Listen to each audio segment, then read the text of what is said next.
Hola, donde quiera que usted se encuentre. Qué privilegio tenemos al estar aquí para considerarla, válgame la redundancia, la consideración bíblico-escatológica número 102. Perdón. 102.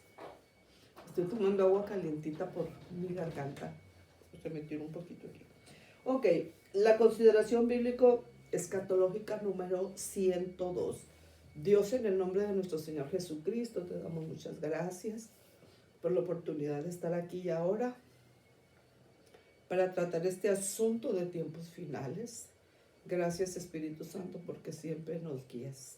Te rogamos que tomes control desde el más mínimo pensamiento, del más sencillo hasta el más complicado, y que nosotros comuniquemos exactamente lo que tú defines y estableces que sea comunicado. En el nombre de nuestro Señor Jesucristo. Amén. Muy bien. Nosotros estamos aquí. Claro, ya saben que nuestro enfoque general pues es inminente arrebatamiento y consagración personal.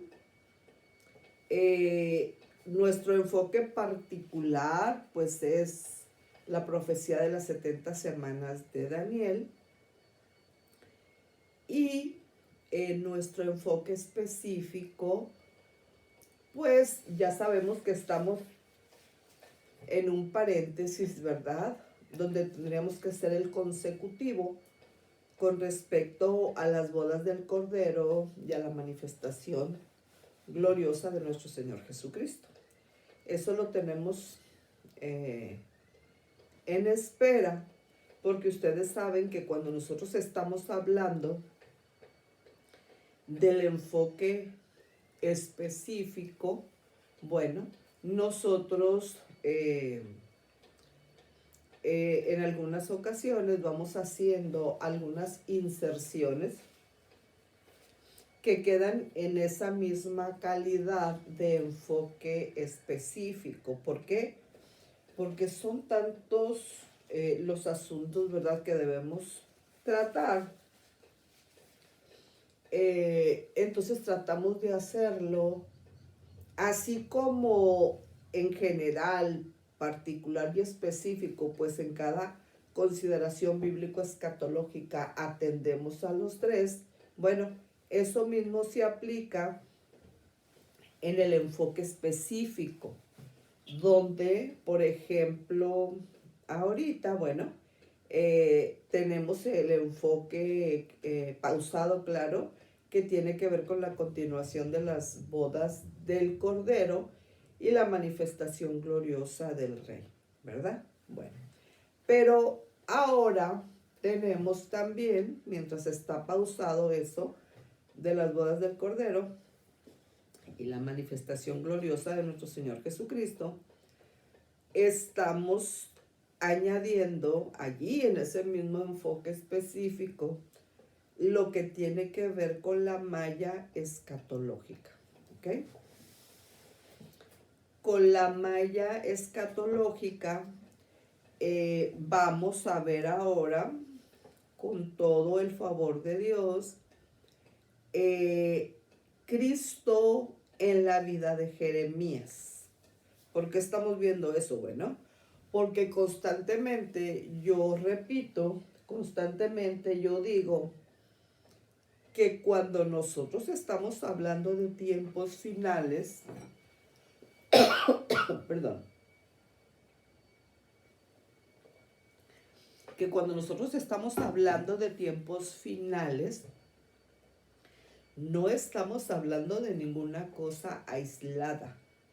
Estamos hablando de un asunto que está insertado en toda la malla escatológica, obviamente, recorre pues toda la Biblia, de Génesis, Apocalipsis. Entonces ahora, en este enfoque específico, bueno, nosotros también teniendo pausado lo de las bodas del Cordero y la manifestación gloriosa de nuestro Señor Jesucristo, ahora estamos insertando en ese mismo nivel de especificidad, pero pausadito aquello, lo que tiene que ver con aquello a lo cual yo, pues gracias a Dios, me estoy refiriendo cuando hablo de la malla escatológica, ¿ok?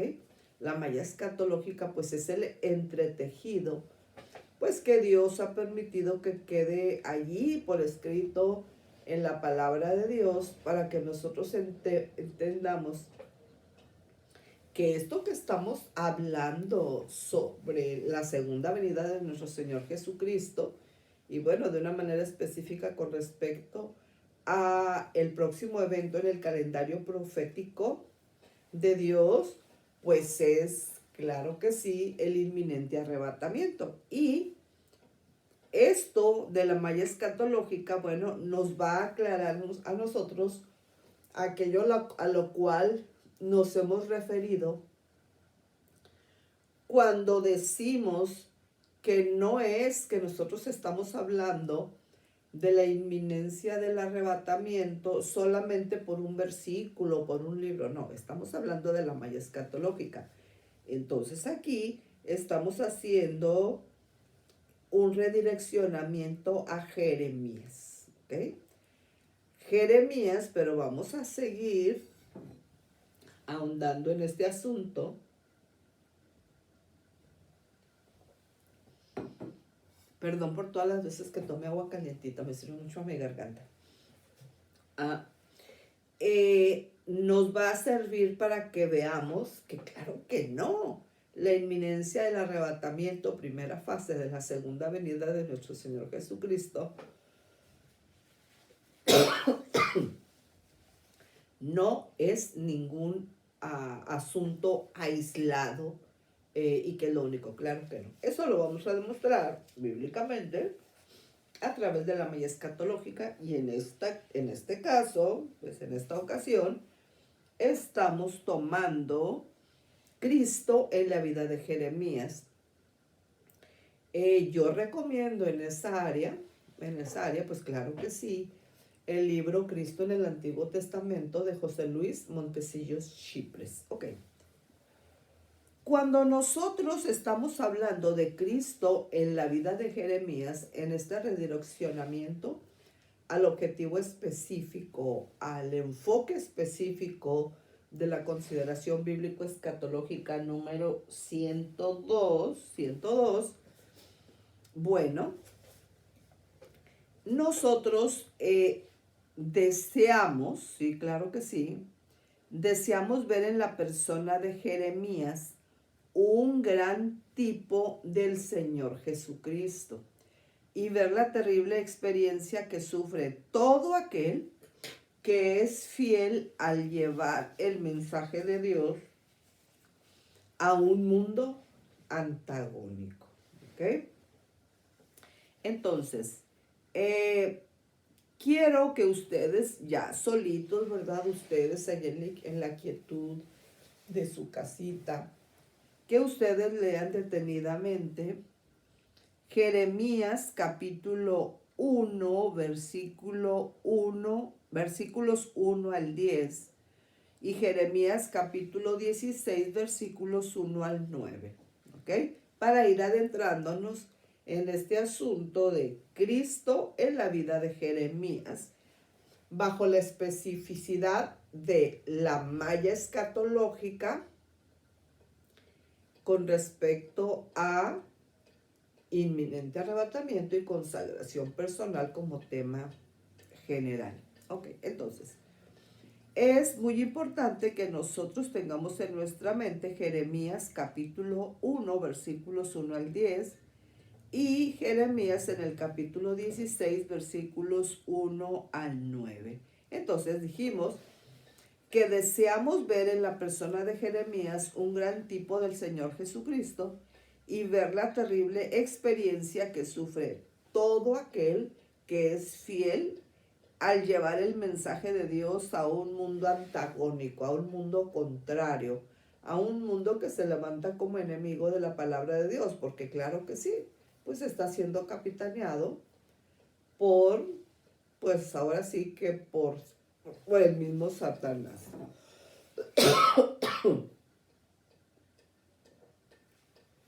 Bien, entonces, yo quiero que guardemos en nuestra memoria Jeremías 1:5. Jeremías 1:5, donde dice: antes que te formase en el vientre te conocí, y antes que salieses de la matriz te santifiqué, te di por profeta a las gentes. Jeremías 1:5. Miren, cuando nosotros estamos aquí con el enfoque específico en la malla escatológica, es decir, en el entretejido,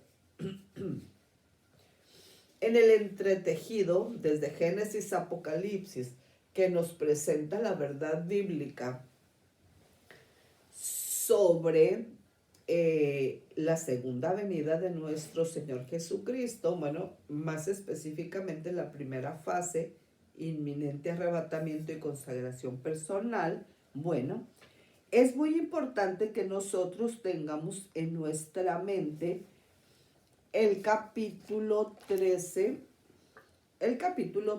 de Jeremías. Yo no sé si usted ya leyó en alguna ocasión el libro de Jeremías. Jeremías, pues, y Lamentaciones. Bueno, esta es una buena oportunidad, una muy buena oportunidad para que nosotros nos vayamos adentrando un poquito más en esta literatura bíblica que tiene que ver pues con Jeremías, ¿verdad? Propiamente el libro de Jeremías como tal, pero también Lamentaciones, ¿ok? Entonces, yo no sé si ustedes lo han escuchado en alguna ocasión, pero a Jeremías con mucho se le ha conocido como el profeta llorón. ¿Habían escuchado eso?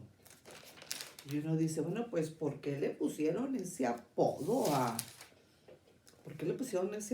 Jeremías? Bueno, tiene que ver con algo que nosotros vamos a ver en este punto de la malla escatológica. Claro que sí, que nos conecta con todo aquello que está escrito en la palabra de Dios con respecto a eso que nos habla desde muchas otras perspectivas, pero ahora básicamente nos estamos centrando, claro que sí, pues en la perspectiva de Jeremías. Yo me acuerdo que cuando Rubí, mi hija, fue al registro civil, ¿verdad? Ahí en Tijuana, ella llevaba en su mente ponerle a Davidcito, mi nieto, por parte de ella, Jeremías.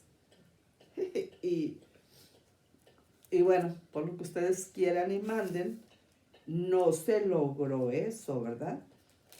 No se logró eso porque le decían a ella que Jeremías en inglés, pues como que está bonito, pero que Jeremías así en español, como que, entre comillas, como que no le quedaba a un bebé llamarse Jeremías. Y bueno, y dije, ustedes decidan. Y bueno, decidieron ponerle David, mi nieto, ¿verdad?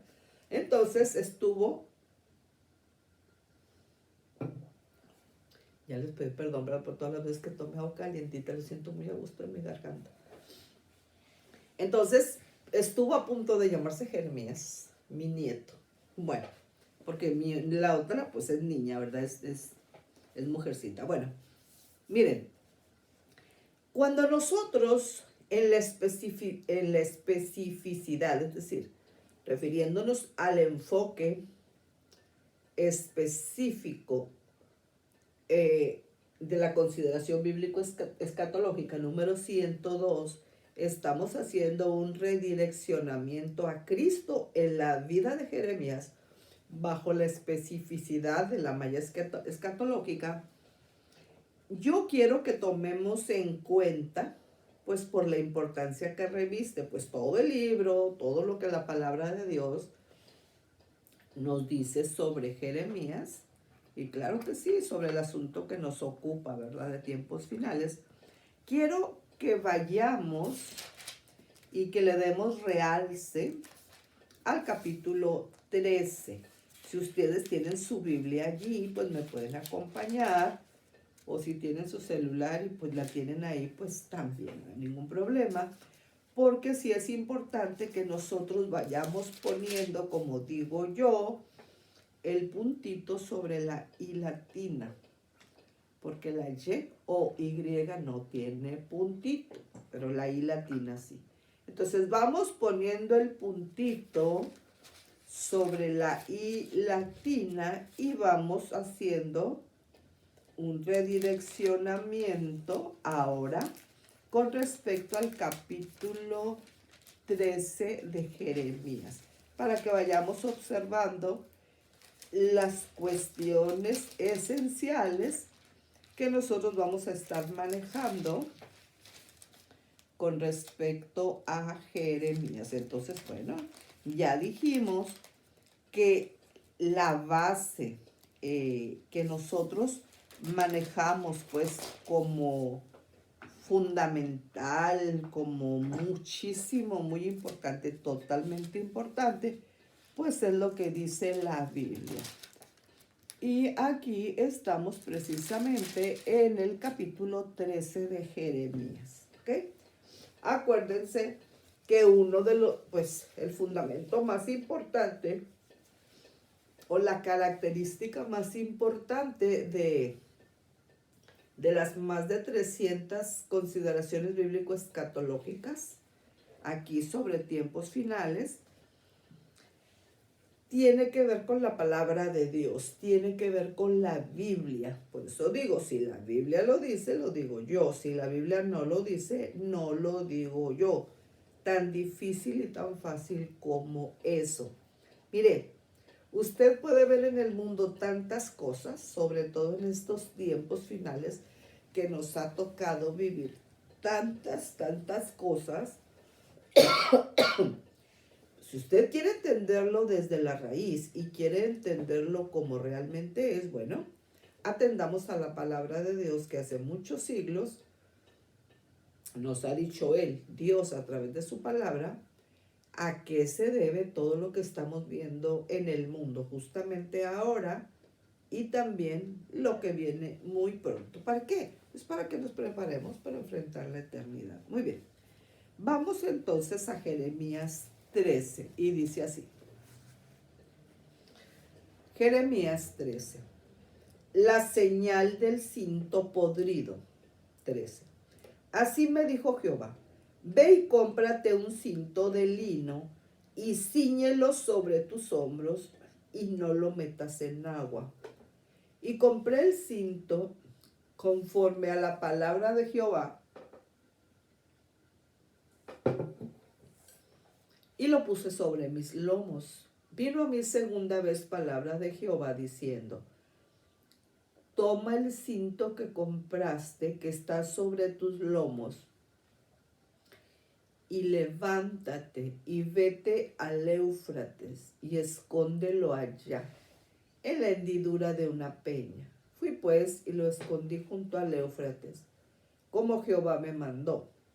Y sucedió que después de muchos días me dijo Jehová, levántate y vete al Éufrates, y toma de allí el cinto que te mandé esconder allá.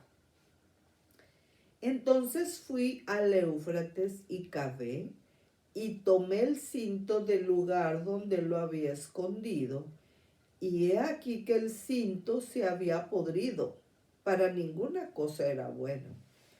Y vino a mí palabra de Jehová diciendo, así lo ha dicho Jehová, así haré podrir la soberbia de Judá y la mucha soberbia de Jerusalén. Este pueblo malo que no quiere oír mis palabras, que anda en las imaginaciones de su corazón y que va en pos de dioses ajenos para servirles y para postrarse ante ellos, vendrá a ser como este cinto que para ninguna cosa es bueno. Porque como el cinto se junta a los lomos del hombre, así hace juntar a mí toda la casa de Israel y toda la casa de Judá, dice Jehová, para que me fueren por pueblo y por fama, por alabanza y por honra, pero no escucharon. La señal de las tinajas llenas. Les dirás pues esta palabra, así ha dicho Jehová, Dios de Israel. Toda tinaja se llenará de vino, y ellos te dirán, ¿no sabemos que toda tinaja se llenará de vino? Entonces les dirás, así ha dicho Jehová, he aquí que yo lleno de embriaguez a todos los moradores de esta tierra y a los reyes de la estirpe de David que se sientan sobre su trono, a los sacerdotes y profetas y a todos los moradores de Jerusalén. Y los quebrantaré el uno contra el otro, los padres con los hijos igualmente, dice Jehová. No perdonaré, ni tendré piedad, ni misericordia para no destruirlos. Y entonces finaliza el capítulo 13 con un subtema que es precisamente Judá será llevada en cautiverio. Escuchad y oíd. No os envanezcáis, pues Jehová ha hablado. Dad gloria a Jehová Dios vuestro, antes que haga venir tinieblas y antes que vuestros pies tropiecen en montes de oscuridad. Y esperéis luz y os la vuelva en sombra de muerte y tinieblas. Mas si no oyereis esto, en secreto llorará mi alma a causa de vuestra soberbia, y llorando amargamente se desharán mis ojos en lágrimas, porque el rebaño de Jehová fue hecho cautivo. Di al rey y a la reina, humillaos, sentaos en la tierra, porque la corona de vuestra gloria ha caído de vuestras cabezas. Las ciudades del Negev fueron cerradas, y no hubo quien las abriese. Toda Judá fue transportada, llevada en cautiverio fue toda ella. Alzad vuestros ojos y ved a los que vienen del norte. ¿Dónde está el rebaño que te fue dado, tu hermosa grey? ¿Qué dirás cuando él ponga como cabeza sobre ti a aquellos a quienes tú enseñaste a ser tus amigos? ¿No te darán dolores como de mujer que está de parto? Si dijeres en tu corazón, ¿por qué me ha sobrevenido esto? Por la enormidad de tu maldad fueron descubiertas tus faldas, fueron desnudados tus calcañares. ¿Mudará el etíope su piel y el leopardo sus manchas? Así también podréis vosotros hacer bien estando habituados a hacer mal. Por tanto, yo los esparciré al viento del desierto, como tamo que pasa. Esta es tu suerte, la porción que yo he medido para ti, dice Jehová, porque te olvidaste de mí y confiaste en la mentira. Yo pues descubriré también tus faldas delante de tu rostro y se manifestará tu ignominia, tus adulterios, tus relinchos, la maldad de tu fornicación sobre los collados. En el campo vi tus abominaciones. Ay de ti, Jerusalén, ¿no serás al fin limpia? ¿Cuánto tardarás tú en purificarte? ¿Ok? Entonces, el capítulo 13 de Jeremías es fundamental cuando estamos iniciando este asunto de Cristo en la vida de Jeremías, para ver cómo es que nosotros podemos ver plasmado desde el Antiguo Testamento, en este caso en Jeremías, lo que nosotros mismos estamos viviendo ahora en estos tiempos.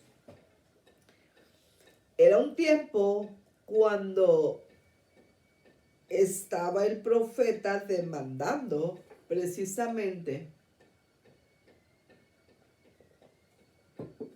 de Jerusalén el hecho de que se volvieran al Señor, que se volvieran a Dios, porque Dios les estaba diciendo que se había percatado de que su intelecto, de que su sentimiento y las obras de su voluntad de cada una de esas personas, pues no estaban de acuerdo con la voluntad de Dios para sus vidas, pero ellos no hacían caso. Bueno, eso es algo semejante a los tiempos en los cuales nosotros estamos viviendo.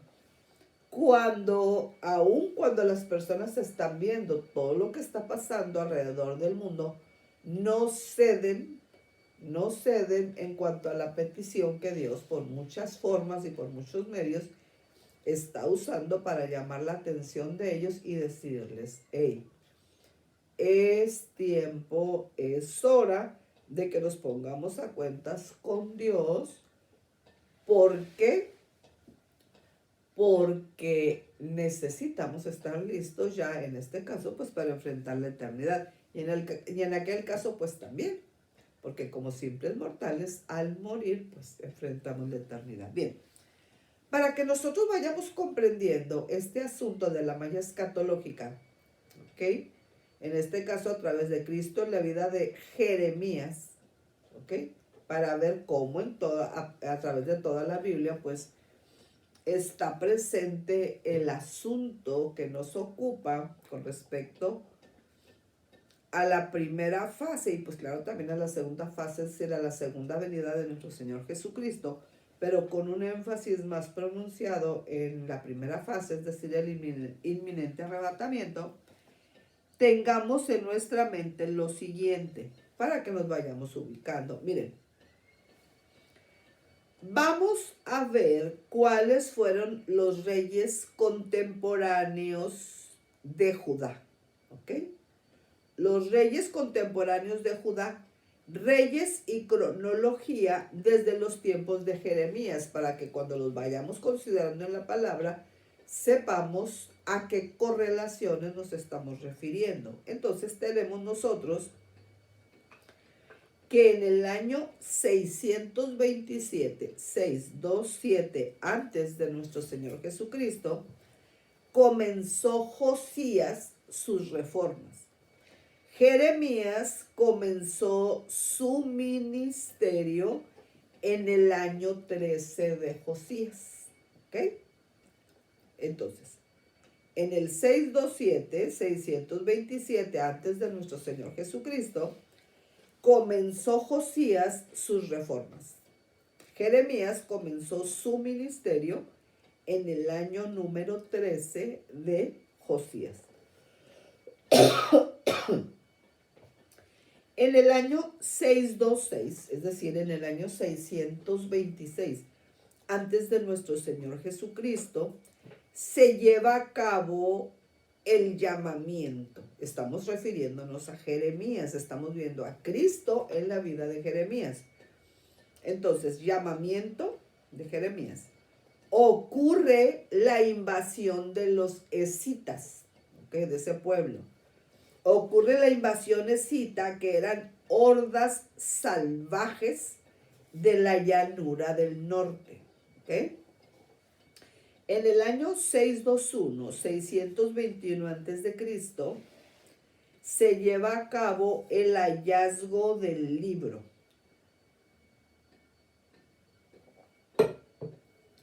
El hallazgo del libro. La gran reforma de Josías, aunque el pueblo seguía con la idolatría en su corazón. Segundo de Reyes, capítulos 22 y 23, ¿ok? Entonces, acuérdense que Josías, pues él resalta en la malla escatológica con su gran reforma, ¿verdad? Y el temor por Dios. Entonces, aquí en el 621 a.C., 621, está el hallazgo del libro y la gran reforma de Josías, aunque el pueblo seguía con la idolatría en su corazón, según Segundo de Reyes, capítulos 22 o 23, ¿ok? En el año 608, antes de nuestro Señor Jesucristo, Josías es asesinado por Faraón en el valle de Megido, o Megido, como sea correcto, en el valle de Meguido, en el valle de Megido, pues por la U que está entre la G y la I latina, debe ser suave, ¿verdad? El valle de Megido. En el año 607, antes de nuestro Señor Jesucristo, Babilonia destruye Nínive. O sea, pues aquí específicamente sería en el año 612 antes de nuestro Señor Jesucristo. Y Joacás reina 3 meses. En el año 606 antes de Cristo, 606 antes de nuestro Señor Jesucristo, Babilonia sojuzga a Judá. El primer cautiverio, ¿ok? ¿En qué año? Pues 606 antes de Cristo. El primer cautiverio. Joacim reina 11 años, abiertamente idólatra, ¿ok? Todo esto fue, hablando específicamente del reinado de Joacim, por 11 años, pues su reinado se caracterizó por haber sido abiertamente idólatra. Él, exactamente, Joacim, ¿ok? Joacim, rey, por 11 años, pues él manejó la idolatría de una manera muy abierta y fue un enemigo acérrimo de Jeremías. Fíjense nada más. Enemigo acérrimo de Jeremías. En el año 597, antes de nuestro Señor Jesucristo, se lleva a cabo la visita de Sedecías a Babilonia. Este era un rey algo amistoso hacia Jeremías, pero un rey muy débil y fácilmente manejado por los malvados príncipes. Y en el año 568, 568, antes de nuestro Señor Jesucristo, se lleva a cabo el incendio de Jerusalén. ¿Ok? Son datos que nosotros vamos a ir poniendo en orden en la malla escatológica. Entonces, en el 568, 568, antes de nuestro Señor Jesucristo, tenemos el registro del incendio de Jerusalén. ¿Ok? Bueno. Nosotros hoy veremos cómo Jeremías es un tipo de Cristo. Jeremías. El Cordero de Dios en sus sufrimientos amargos y en su grande esfuerzo por hacer posible en lo que a él correspondiera, claro que sí, que el endurecido pecador se arrepintiera y evitara así el juicio venidero. ¿Ok? Entonces, fíjense cómo la palabra de Dios nos va presentando a Jeremías en su actuar, en su vida y en su obra, la semejanza con nuestro Señor Jesucristo. Claro que sí. con el enfoque en la salvación de todos y cada uno, de los hombres, de las personas, pues que estaba al alcance, y pues aún más allá, ¿verdad? Ahora sí que por obra y gracia del Espíritu Santo, de Dios mismo, para que la gente en tiempo aceptable se prepare para enfrentar la eternidad. Bueno, cuando nosotros estamos hablando de Cristo en la vida de Jeremías, en este enfoque específico de la malla escatológica, nosotros podemos leer, y esto lo pueden hacer ustedes solitos, ¿verdad? Jeremías en el capítulo 1, versículos 1 al 10. Entonces, primero debemos conocer lo que significa su nombre, ¿ok? Jeremías era profeta y sacerdote. Su nombre significa levantado por Jehová. ¿Por quién? Por Jehová. O el que Jehová eleva. ¿Ok? Y puede referirse en dos sentidos. Número uno, refiriéndose al levantamiento de la nación después de su caída fatal. Y número dos, refiriéndose a la provisión del Cordero de Dios, el Cristo venidero, del cual Jeremías es un tipo. Entonces, por otro lado, vamos nosotros comprendiendo el significado de su llamamiento. Jeremías nació en Anatot. Este lugar se encontraba sobre la cumbre de una colina situada a unos 3 o 4 kilómetros al nordeste de Jerusalén. Fue fundada como una comunidad sacerdotal desde los tiempos de Josué.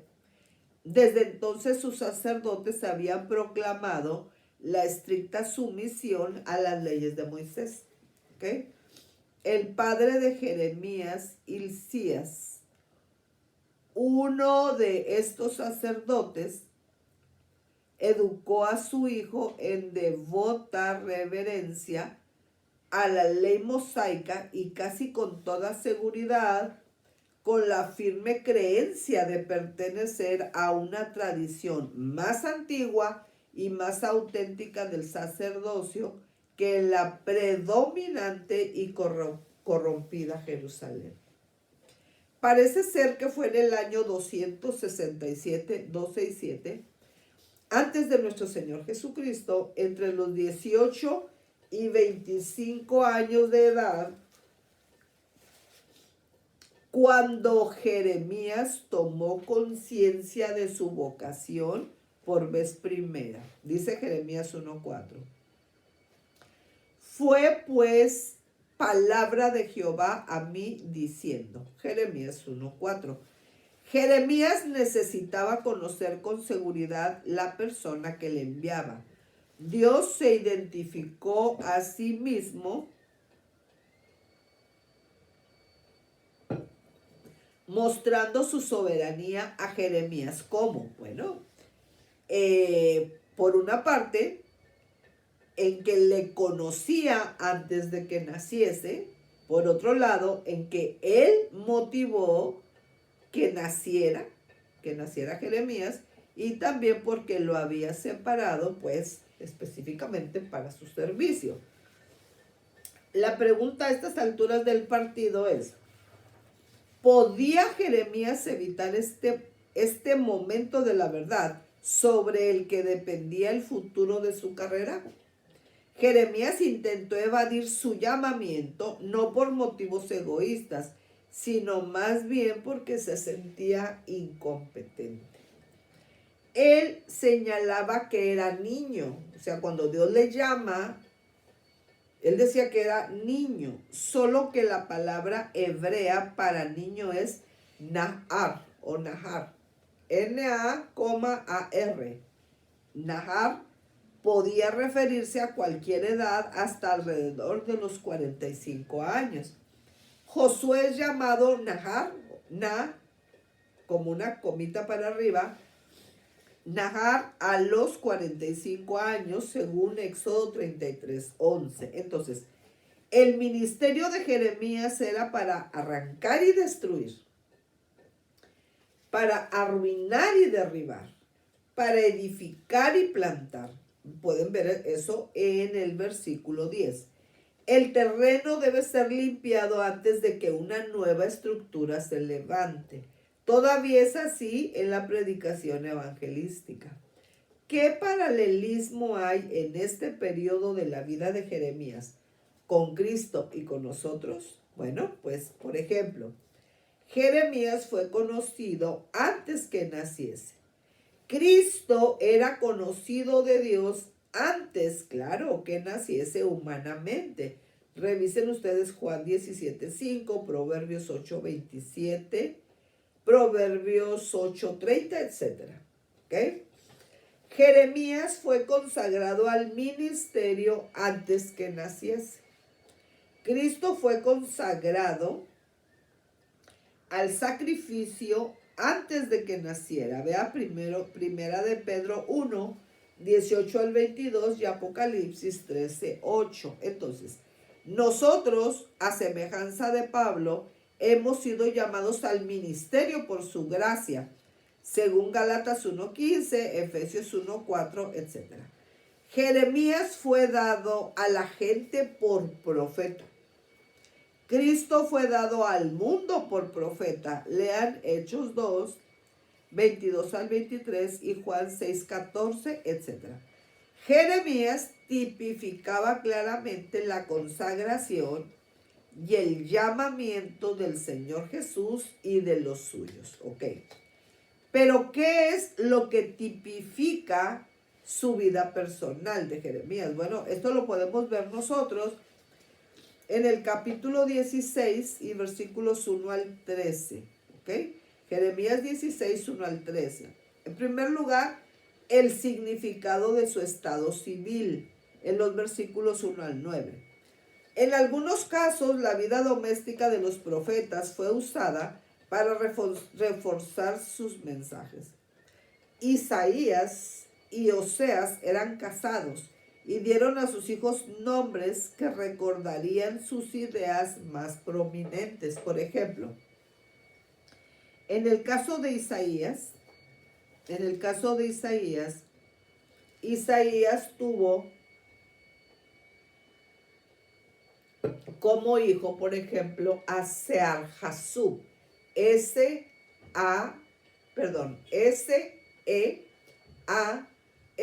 espacio, J-A-S-U-B, Sear-Jasub. Y también Isaías tuvo por hijo a Saer Malal Hasbaz. S-A-H-E-R, espacio, Halal, H-O-J, Saer Halal, H-L-H-A-L, espacio, Saer Halal Hasbaz, H-A-S-B-A-S. De Biblia en Biblia, de versión en versión, podría haber un poquito de variación, ¿verdad?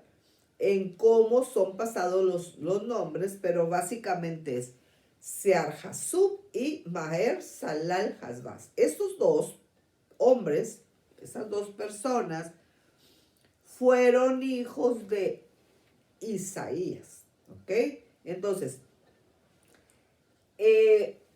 cuando Isaías o su esposa o quien fuera llamaba a Sear-Jasub, vamos a suponer que estaba ahí pues fuera de la casa y le llamaban y le gritaban pues para que les oyera porque estaba por allá afuera. Y entonces Isaías, vamos a suponer que era Isaías, decía Sear-Jasub y todo el mundo lo escuchaba. Vamos a suponer que le decía, ve y recoge los chivitos que están ahí en el campo, ¿no?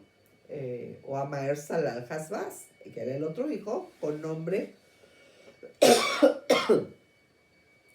en cuanto a lo que tipifica una vida personal. En este caso, pues estamos hablando con Jeremías, pero estamos tomando otros casos de la vida doméstica, de la vida familiar, pues, de los profetas, cómo ellos tenían que profetizar hasta con su propia vida.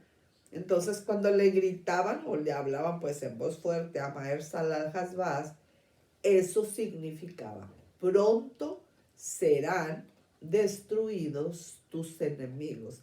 Así que cuando le gritaba, él está diciendo: pronto serán destruidos tus enemigos, ven pronto porque necesito que hagas este asunto aquí en la casa, ¿ok? O cuando le gritaba, él o su esposa o quien fuera, que le gritaban al hijo, pues al otro, Siarjasú, ¿qué estaba diciendo? ¿Qué estaba diciendo? El remanente volverá. El remanente volverá. Entonces será toda una predicación, sencillamente decir y decir en voz alta: el remanente volverá, Siarjasú, o el otro: pronto serán destruidos tus enemigos. Maher Salal Hasbaz. Entonces, por ejemplo, en el caso de Oseas, pues algo similar.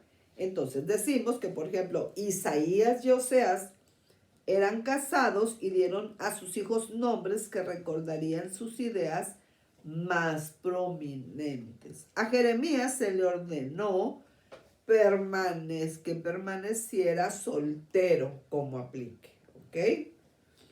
Para simbolizar que las futuras calamidades de los judíos serían tan severas que el estado de soltero sería preferible al estado del casado. Porque bueno, pues imagínate, estar viendo que tu esposo, que tus hijos están sufriendo una calamidad tan grande y que tú, bueno, en este caso pues los varones, que no pueden hacer nada porque nadie puede hacer nada, porque es algo que va más allá de las posibilidades de ellos. Bueno, era un mensaje que Dios estaba enviando a través de Jeremías. Entonces, por ejemplo, ahí aplica que para qué criar una familia que pareciera, que pereciere, que muriera, ¿ok? Que fuera aniquilada en la carnicería espantosa que se cernía sobre los habitantes de Judá. ¿Ok? Fíjense que, por ejemplo, ahorita, hablando en este asunto de lo que tipifica o tipificaba su vida personal, y por ejemplo, en primer lugar, el significado de su estado civil, bueno, estamos viendo nosotros cómo la malla escatológica está presente en toda la Biblia.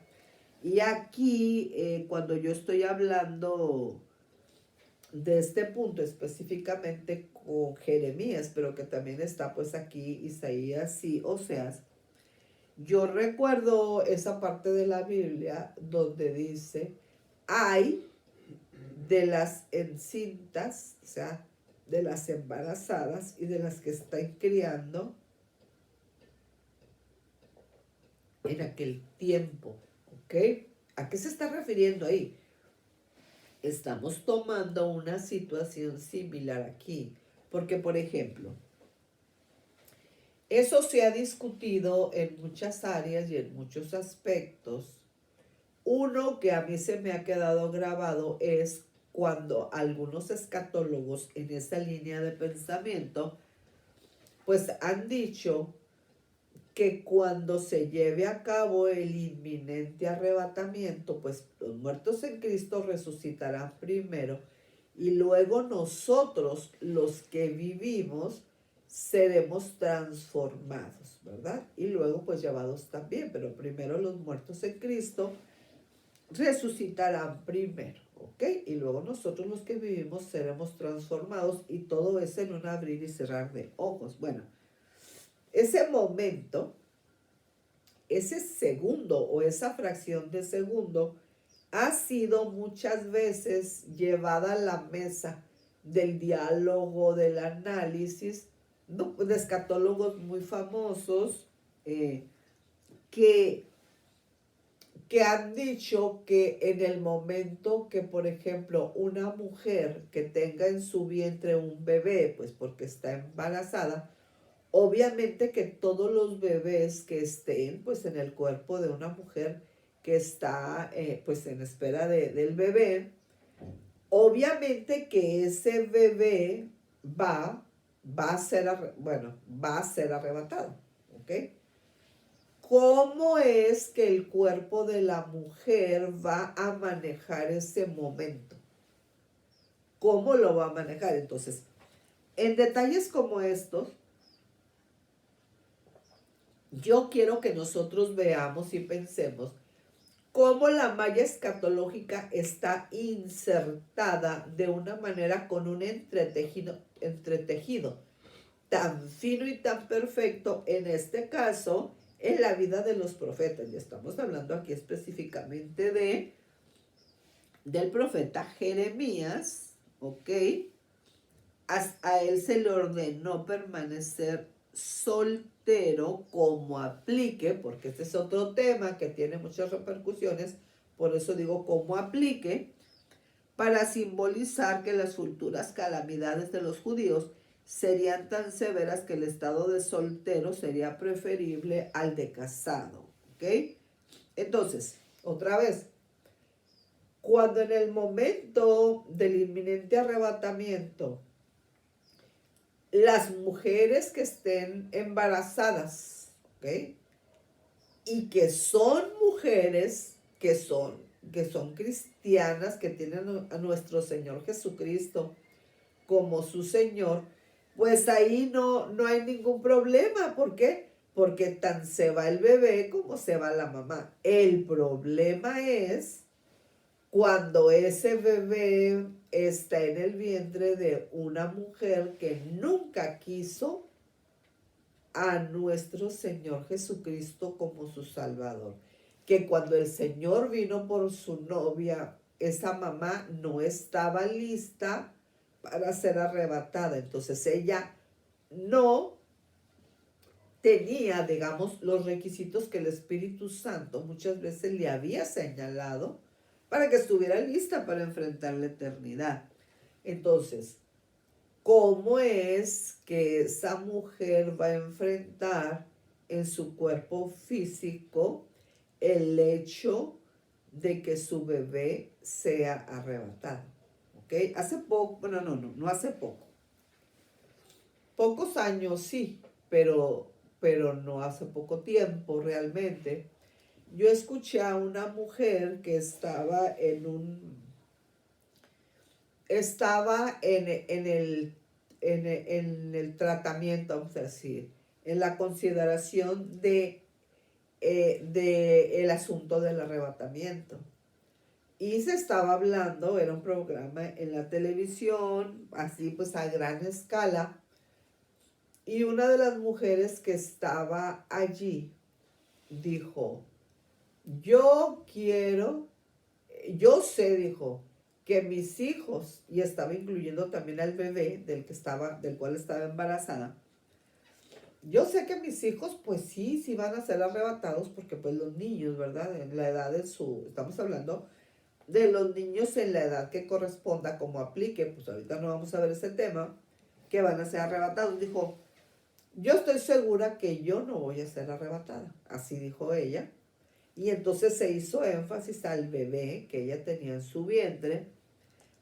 Pero, por ejemplo, ella no pensó, yo supongo que no pensó, porque no lo trajo a colación en ningún momento, no pensó en qué significa eso para ella como un cuerpo humano.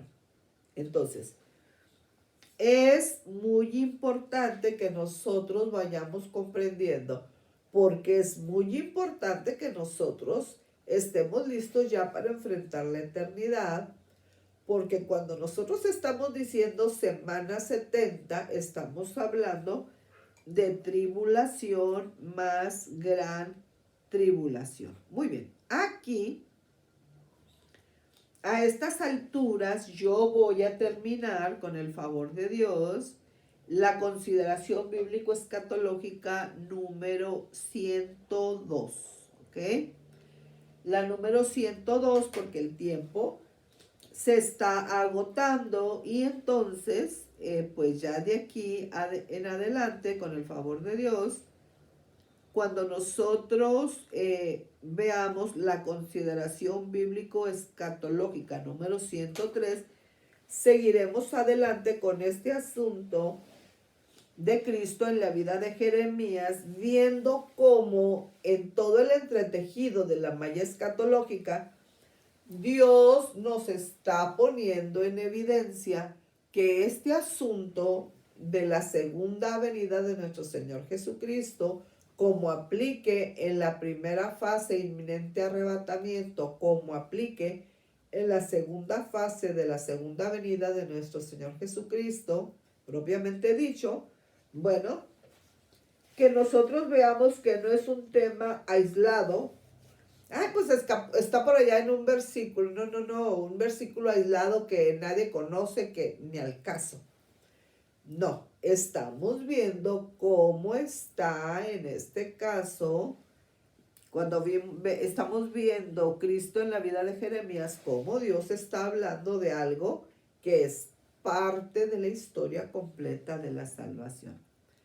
Ahí vamos a quedar en lo que tipifica la vida personal de Jeremías y cómo de hecho nos está hablando ya sobre el significado de ser arrebatado o no ser arrebatado en una cuestión tan difícil y tan fácil como la vida doméstica en el tiempo que vivimos, ¿verdad? Por ejemplo, de una mujer embarazada. Bueno, aquí damos por terminada, mejor dicho, la parte 102 de la serie Inminente Arrebatamiento y Consagración Personal en su enfoque general. Y pues esta consideración bíblico-escatológica 102 que se manejó bajo la especificidad, es decir, en el enfoque específico de la malla escatológica, haciendo un direccionamiento específicamente a Cristo en la vida de Jeremías, y ahorita pues nos quedamos aquí en lo que tipifica su vida personal. Y pues claro, ¿verdad? La relación que hicimos en la conexión exacta con respecto al momento del inminente arrebatamiento. Dios les bendiga, como siempre, un placer estar aquí con ustedes.